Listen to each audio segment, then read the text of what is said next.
Our next presenter is Patrick Cashin. I had the pleasure of meeting Patrick at the Transit Museum in Grand Central Station several years ago during a group exhibition being put on by the MTA. Reveling in the diversity of his photographic style and visual talent that was on display, I knew immediately he should one day present at our conference, and so I'm glad that we finally got you here today, Patrick. Patrick was born in Brooklyn, New York. After completing 2 years of college at SUNY Farmingdale, he enlisted in the U.S. Navy. His interest in photography began there while working as an engineman. What started out as a hobby photographing the faces of the Vietnamese people on board the USS Denver during Operation Frequent Wind, which was the evacuation of Vietnam, convinced him that his future was going to be behind the camera. Following his discharge from the Navy, he joined Newsweek magazine, where he worked in the photo lab and in his spare time in the evenings, took photography classes at Parsons School of Design in New York City. After taking on freelance jobs, he started receiving photography assignments from Newsweek's advertising special sections. Working 16 years for that magazine, he continued to travel and photograph worldwide on photo assignments, first for the Naval Reserve and then for the Air National Guard as a master sergeant assigned to the 111th Fighter Wing. In 2012, he retired from the military after 34 years of service. In 2000, he was hired as a photographer for the New York State Metropolitan Transit Authority, the MTA, and during his 20-year tenure there, he photographed every aspect of the company, from the highest points around the city on top of MTA bridges to the deepest holes in the ground under city streets, documenting MTA's construction projects. His photography has appeared in the New York Times, the London Times, New York Daily News, and MTA brochures and ads. He retired from the MTA in July 2020 and has characterized it as the best job he ever had. So won't you please join me in welcoming Patrick Cashin.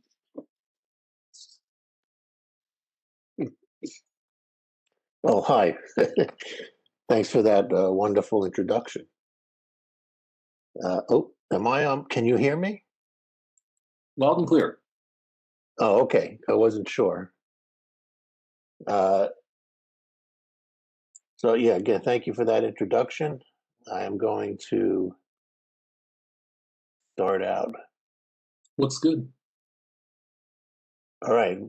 So far it's working. Wow. That's perfect. That looks great. All right. I just wanted to thank Jeff and the folks at the center for inviting me to speak today. And I just want to start out by, at the beginning of this presentation and all the other publications that you guys put out, you always have these beautiful old locomotives with the steam pouring out from all different sides. Well, I just want to start out by saying this is all the steam you're going to see from me today. And I just wanted to get that out of the way. All right, a little about the MTA. It's a New York State agency, not a New York City agency. People get that mixed up a lot. It consists of 5 agencies: the Long Island Railroad, Bridges and Tunnels, Metro North Railroad,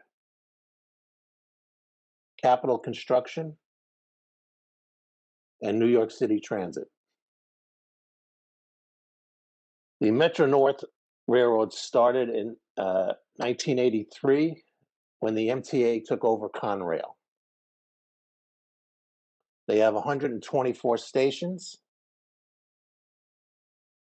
1,268 rail cars,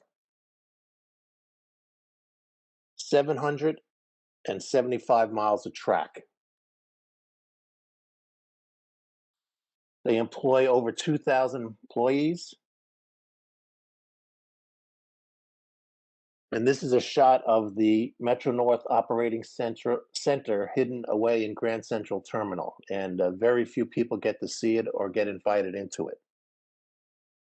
Security reasons, we know. Metro North is made up of 3 main lines: the Hudson River Line, the Hudson Line, and this is a shot of the New Haven line traveling over the South Norwalk Bridge heading to New Haven. This is the Grand Central Terminal. It's the jewel of the Metro North system.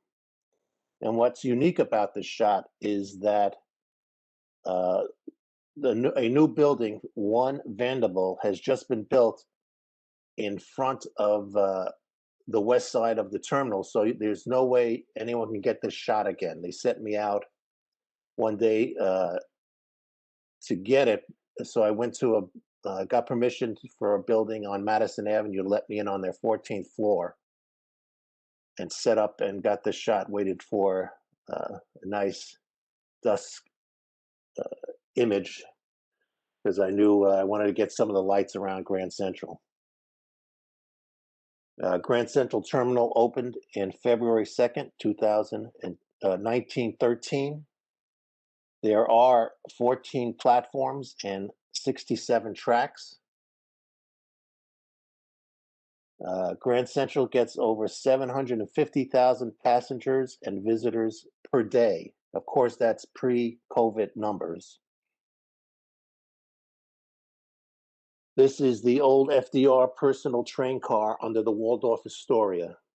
It helped him get in and out of New York without many people seeing him because of his polio. Long Island Railroad. It is the largest commuter railroad and the oldest in the United States using its original name. It was chartered in April 1834. Long Island Railroad carries 300,000 customers per day and over 80 million per year, again, pre-COVID. It has 775 employees. It has 700 miles of track over 11 different branches. 124 stations. This is the Woodmere station. 1,151 rail cars. This is the Hudson Yard. It had 500 trains originate here daily during rush hour. And this is the Long Island Railroad Hillside Yard Repair Shop. The yard can maintain over 60 trains at a time. And this is a shot of the Long Island Railroad track crew repairing tracks after the New York and Atlantic freight train fleet, which also uses the Long Island Railroad tracks. They had derailed, so they sent this crew out to repair the track and get the trains running again. Bridges and tunnels. MTA maintains and runs 7 bridges and 2 tunnels. The Cross Bay Veterans Memorial Bridge connects Brooklyn with Rockaway. It was completed in 1970. The Throgs Neck Bridge connects the Bronx with Queens. It opened in 1961. This is the Henry Hudson Bridge, connects Manhattan with the Bronx, opened in 1936. The Marine Parkway Gil Hodges Memorial Bridge, it connects Brooklyn with Queens and opened in 1937. This is to the top of the Robert F. Kennedy Bridge, formerly the Triborough Bridge. It connects Queens with Manhattan and the Bronx. It opened in 1936. That's the Hellgate Bridge to the right of the frame, and MTA and Metro North uses that bridge. And one of the nice things about MTA having bridges, I got to climb them every now and then. I got to walk up the cables and photograph the electricians installing the new energy efficient lights. And then a week later, I went back and got the bridge all lit up with all the new lights installed. This is the Bronx Whitestone Bridge, connects Queens with the Bronx. It opened in 1939. The Verrazano Narrow Bridge connects Brooklyn with Staten Island. It opened in 1964. I shot this I was standing on top of the Brooklyn Tower at the time, overlooking Staten Island and the Hudson River. The towers are 693 feet high. The Ucary Tunnel, formerly the Brooklyn Battery Tunnel, connects Brooklyn with Manhattan. It's the longest continuous underwater tunnel in North America. And in 2012, Hurricane Sandy totally flooded both tunnels. And this is a shot of the newly restored Brooklyn Brown tube. The Queens Midtown Tunnel connects Manhattan with Queens. It opened in 1940. And what's shown here is the new cashless tolling system. There's no more toll booths. A total of 310 million vehicles pass over or through the tunnels and bridges. And that's why the MTA affectionately calls the bridges and tunnels their cash cow. Capital Construction. It's the MTA's newest agency. My first construction project I photographed was the South Ferry Station. I started photographing it in 2006. And like all construction projects, it starts with a small hole in the ground. South Ferry first opened in 2009. In October 2012, Hurricane Sandy hit New York and totally destroyed the station. Train platforms, tracks, and signals were all destroyed and had to be completely replaced. This is a shot of the train dispatcher's office at the end of the station. You get a pretty good idea of the damage. South Ferry Station reopened in 2017. All new weather-tight doors were installed on all the entrances, and also elevator barriers were installed to keep out future flooding. I started photographing the 7-line extension in August 2008. Again, another small hole in the ground that kept getting bigger and bigger. The 7-line extension lengthened the subway service from 42nd Street Times Square to 34th Street Hudson Yards along 11th Avenue on the west side of Manhattan. These are the tracks leading into the new Hudson Yards station. Because the city of New York provided a great deal of money to build a new 7-line extension, the outgoing mayor, Michael Bloomberg, was given the honor of riding the first train ride on December 2013. That was before the station was even completed. The 7-line extension officially opened September 2015. And because they're building a great many new office buildings around in that area, when they're completed, the 34th Street Hudson Yards station will probably be one of the busiest train stations in the city. East Side Access is the largest MTA mega project that the MTA ever started. I started photographing it in 2007. And when it's completed, it'll give the customers an option to ride to the east side of Manhattan instead of going to Penn Station on the west side, and could cut their commuting time off by 20 minutes. It's 9 stories below Grand Central, cut through solid bedrock. This shows the 2 tracks coming from Queens to Grand Central Terminal. In this shot, the tracks then split up into 4 just before it reaches Grand Central. And the trains then enter into either the upper or lower train platforms.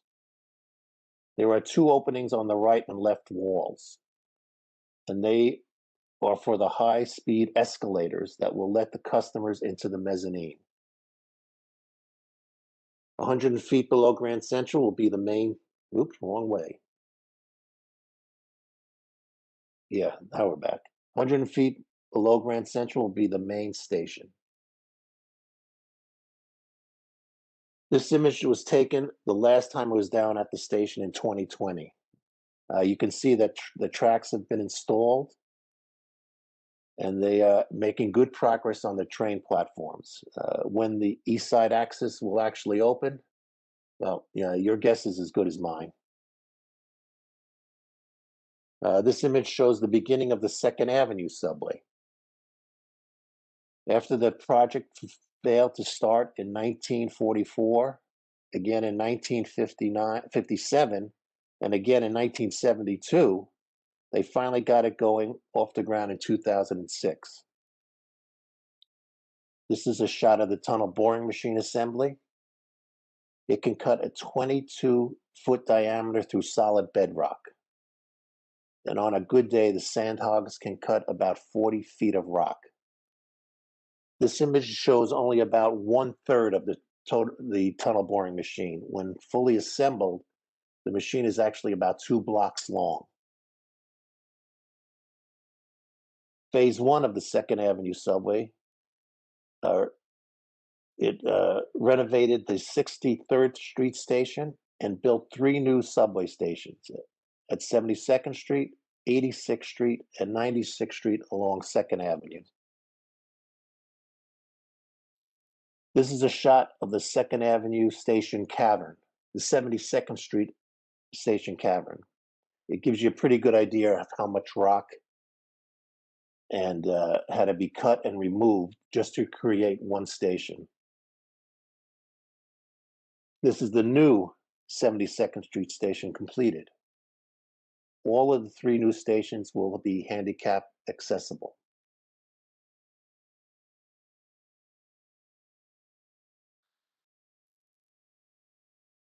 All right. The new stations were open to the public a day before it officially opened. The MTA wanted the public to come down and see the new art installations at all 3 of the stations. So they could come in, walk around, go down to the platform. On January 1, 2017, New York Governor Andrew Cuomo and the past MTA President Tom Pendergast celebrated the opening of the 2nd Avenue subway by taking the first train ride. New York City Transit is the largest public transportation agency in North America and one of the largest in the world.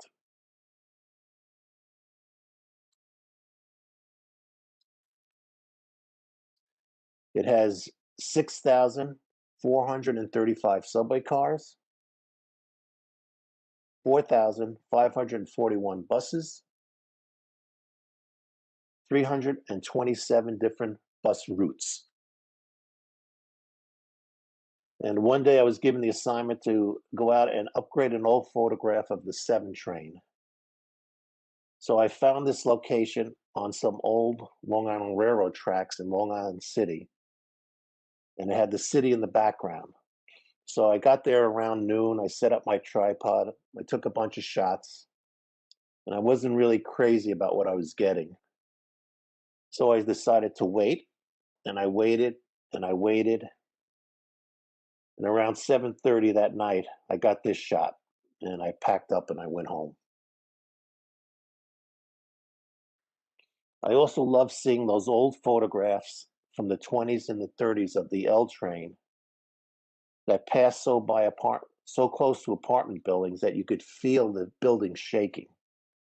So one day I went out and tried to get a similar image, and the best I could find was the one train traveling through the Bronx.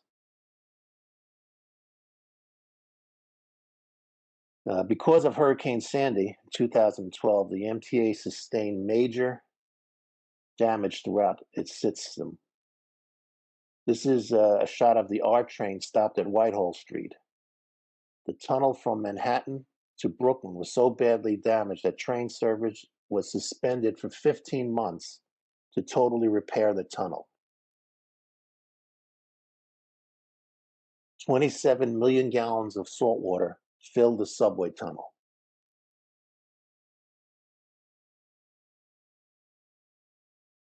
I was required to wear a respirator to go down into the tunnel and photograph the workers. But that wasn't so bad because I had learned to operate and shoot wearing a hazmat suit when I was in the reserves, so putting on a respirator was no big deal. This is an image of the Brooklyn-bound L train tunnel flooded from Hurricane Sandy. 7 million gallons filled both tunnels and had to be pumped out. This is the Manhattan-bound tunnel being pumped out by a work crew. This image actually made it to the front of the New York Times in November 2012. The Canarsie line, they decided to close only one tunnel at a time, so the 300,000 daily commuters that lived in Canarsie could get back and forth to work. Train service in the Rockaway, Queens was also cut off because of Sandy. So transit decided to lift the subway cars off the track and place them on flatbed trucks and drive them to the Rockaways. Once they got there, they reversed the procedure, put the trains back on the track, and they named this temporary service the H train. This is Smith and Knight Station in Brooklyn. It's the highest station in the world, 87.5 feet above ground. It's also the most photographed station in the system because of the view of the Manhattan skyline behind it. In 2000, I was assigned to go photograph the new arrived R-142 trains. This image was taken at 180th Street Yard in the Bronx. I just got lucky. They just happened to have them all neatly lined up for me when I got there. And I loved, and this is the Staten Island Railroad, Staten Island Railway. It's a one-track system, 29 miles long, and it has 63 old subway cars. And I always love going out in the snowstorms and get those pretty rolling stock pictures. This is the Q train coming into Kings Highway Station in Brooklyn.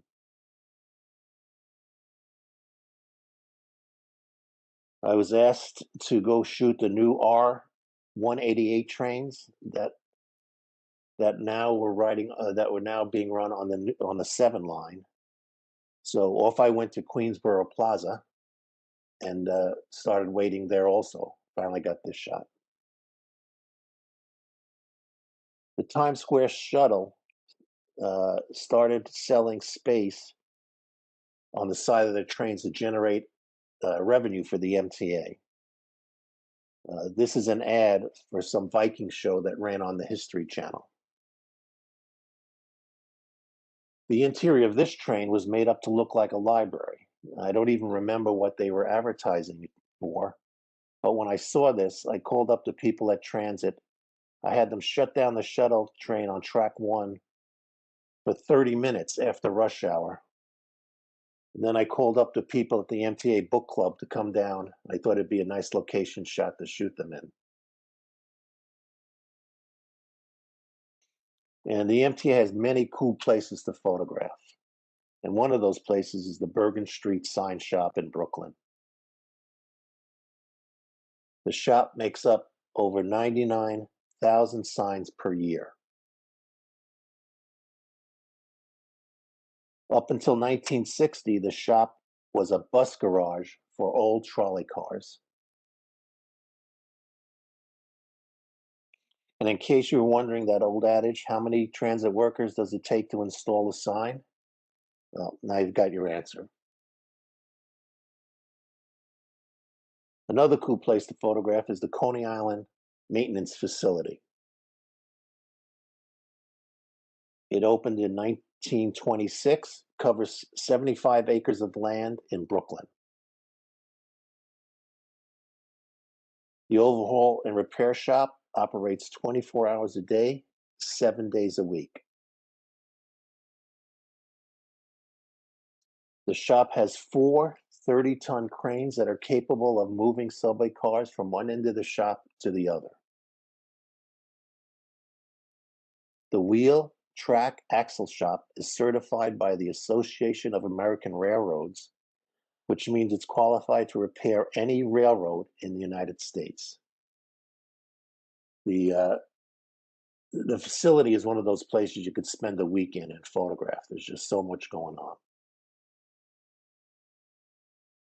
The MTA has several vintage trains that they maintain, and they're maintained by volunteers from the Coney Island maintenance facility. A couple of times a year, the New York City Transit offers vintage train rides to Coney Island or the Rockaway beaches from downtown Brooklyn. The first car always seems to be the most popular and the most crowded. And what always amazes me is about the size of the crowds that come to ride these old trains. From little kids to adults, the expression is always the same. And like Mr. Logan said earlier today, people are just amazed and excited to ride these old trains, and that still exists even in New York. Opening day at Yankee Stadium draws a huge crowd on the Yankee Express from 142nd Street Grand Central to 161st Street Yankee Stadium. The vintage train also draws a whole nother group of folks. Many riders love to dress up in their vintage clothes to add to the experience of riding these beautiful trains. This photo could have been taken in 1940, not 2020. Anyone who works around railroads knows sooner or later accidents happen. This is what happens when a Metro North train derails and rubs against another train. This is the train that derailed. If I remember right, it was because of a split rail. This is an F train that derailed in Queens because of a broken track. All the passengers had to wait till the powers were turned off and the fire department arrived to assist in the evacuation.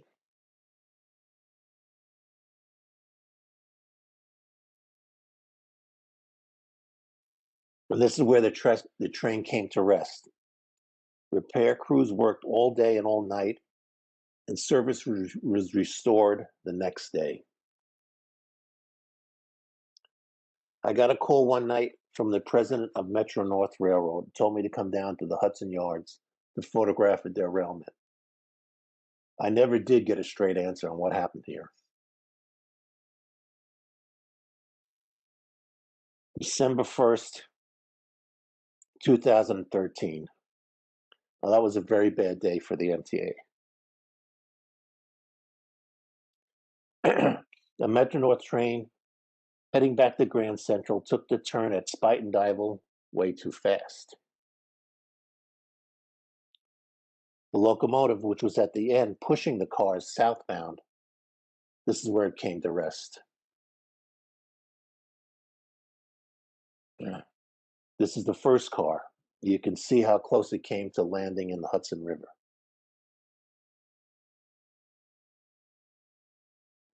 You can't run any organization without dedicated, hardworking people, and the MTA is no exception.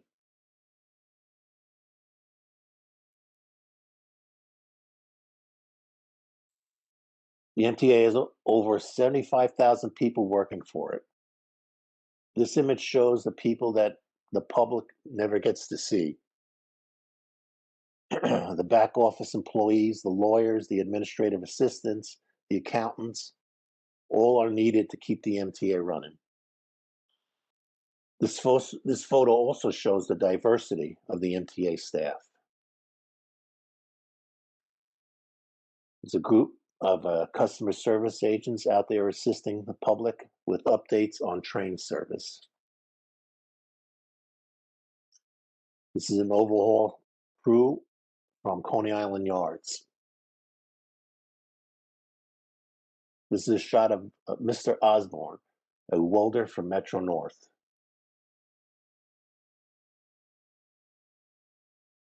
Transit started what they called fast track.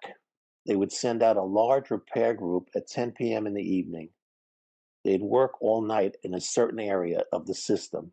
They'd finish up and be out of there by 6 a.m. for rush hour service. Again, I love to go out in the snow. This is shot at Smith and 9th Street. I was watching one of the transit workers doing his sweeping dance, clearing the snow. This is Mr. Solomon, train operator on the 42nd Street shuttle. This is Mr. Dooley. He works for Metro North for over 35 years in the Harmon Repair Facility, and he wears a bow tie to work every day. After as bad as the damage was caused by the December 1st derailment, it was amazing to watch the Metro North crews get to work and get service restored. After they got the go-ahead from the Federal Transportation Authority, the Metro North crews got to work, and in a day and a half, they had restored the Hudson Line service. Here they're doing a last walk over the tracks to pick up any debris that might have been left from the cleanup. This is a shot of one of the few times I actually worked in a photo studio to photograph the new Metro North employees' uniforms. The MTA even forced me to become an animal photographer. This is Police Officer Matt Fontana with his K9 partner, Liam. And let's finish up by talking about some of the customers.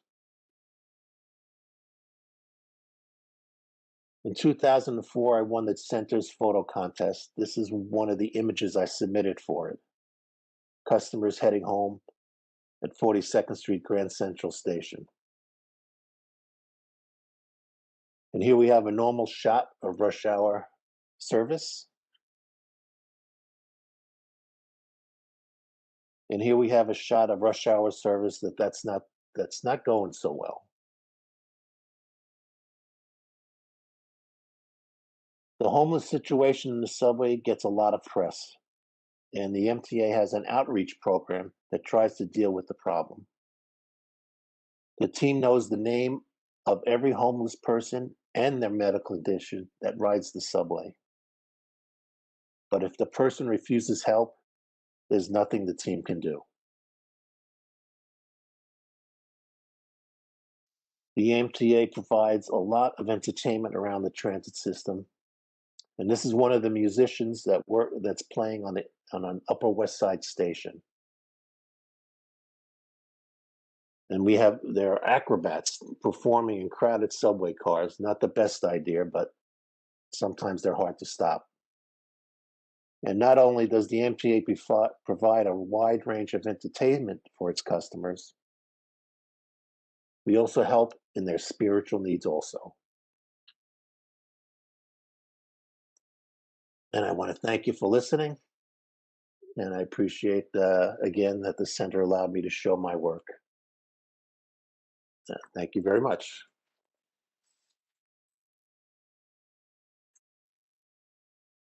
Oh, Patrick, that was fantastic. Thank you so much for sharing such a wonderful behind-the-scenes look with us.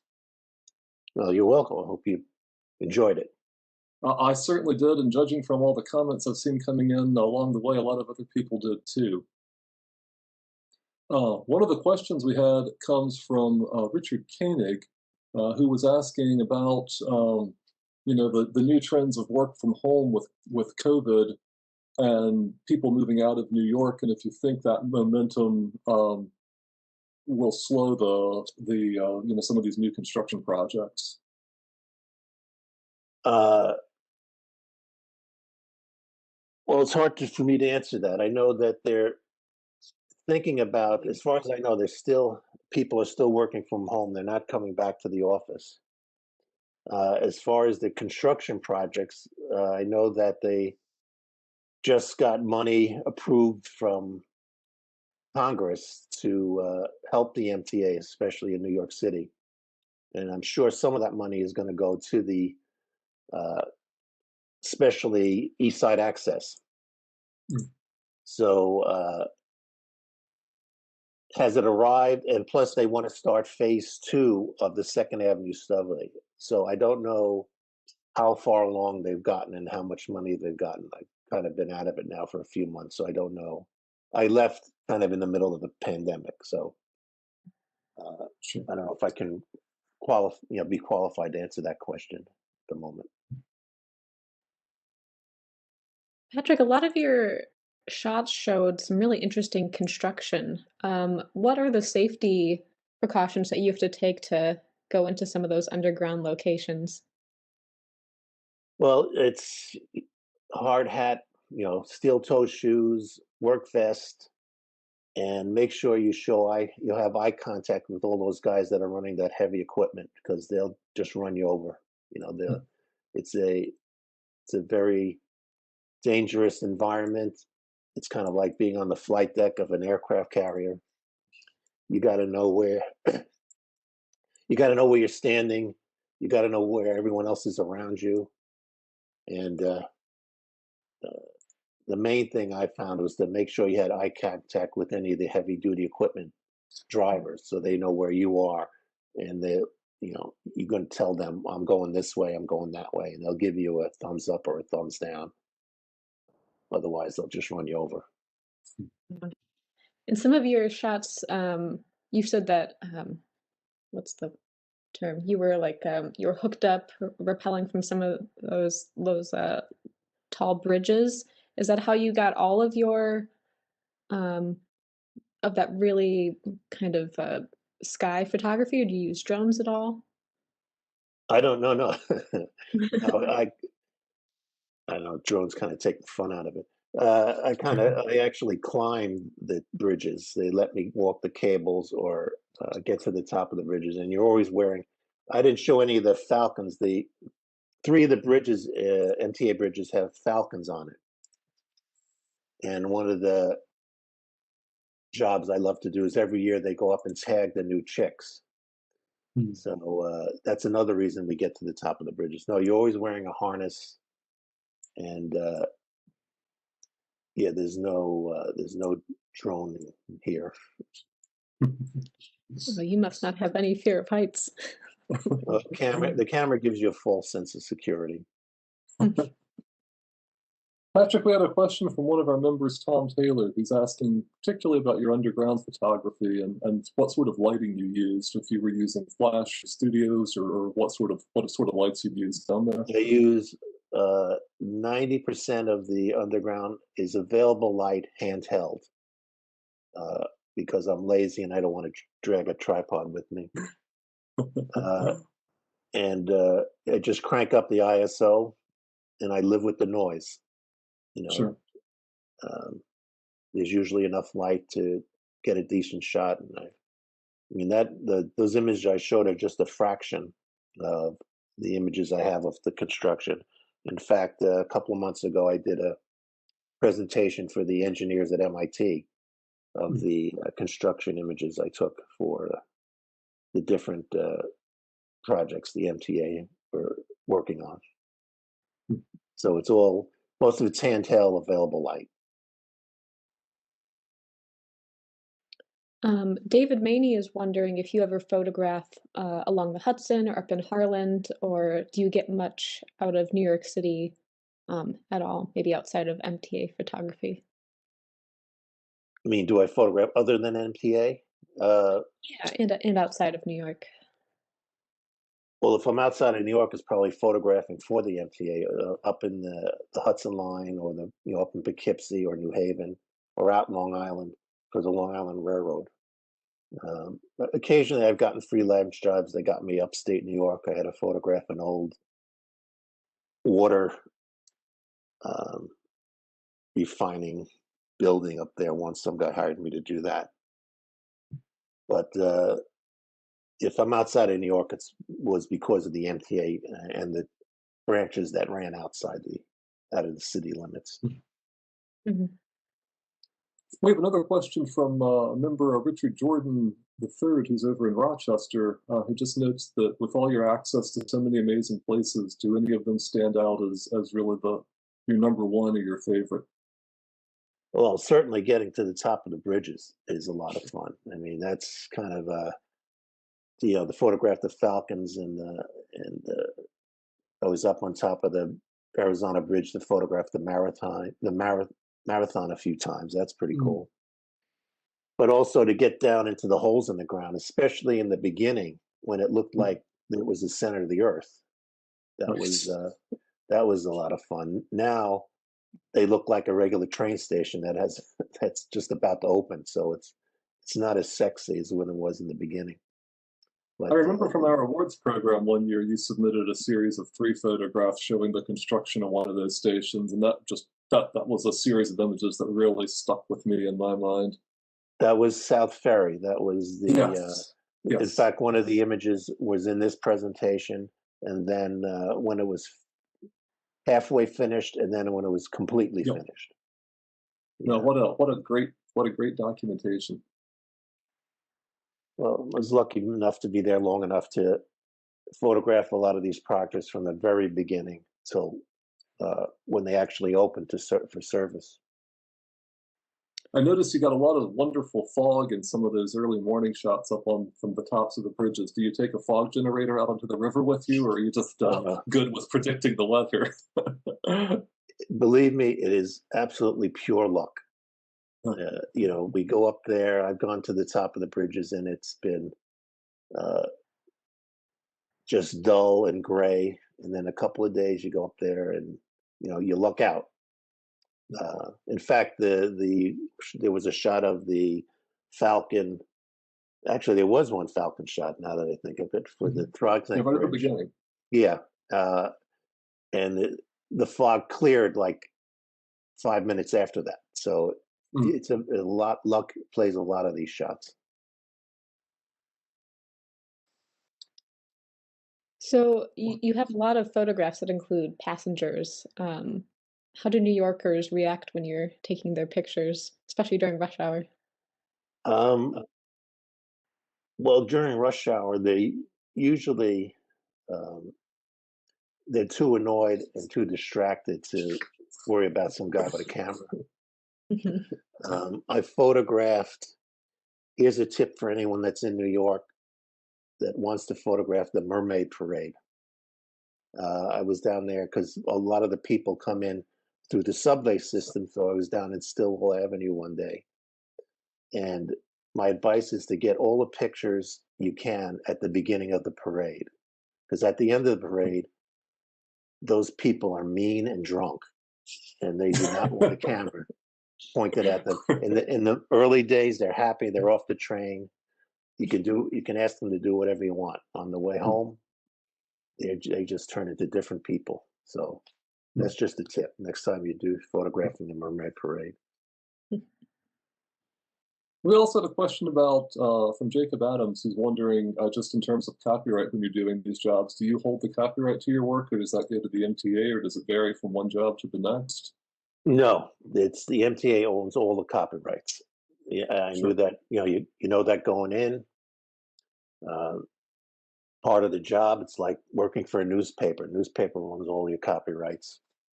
So same with the MTA; they own all the copyrights to the photographs. I think that's about all the time we have for questions. I want to thank you, Patrick, for sharing that such an inside look into the construction of subway and city rail systems that we don't get to see that often. Well, thank you for having me. I hope it was interesting enough. Oh, it was fantastic. Thank you so much, Patrick. Right. Thank you. Thank you again for having me. Our great pleasure.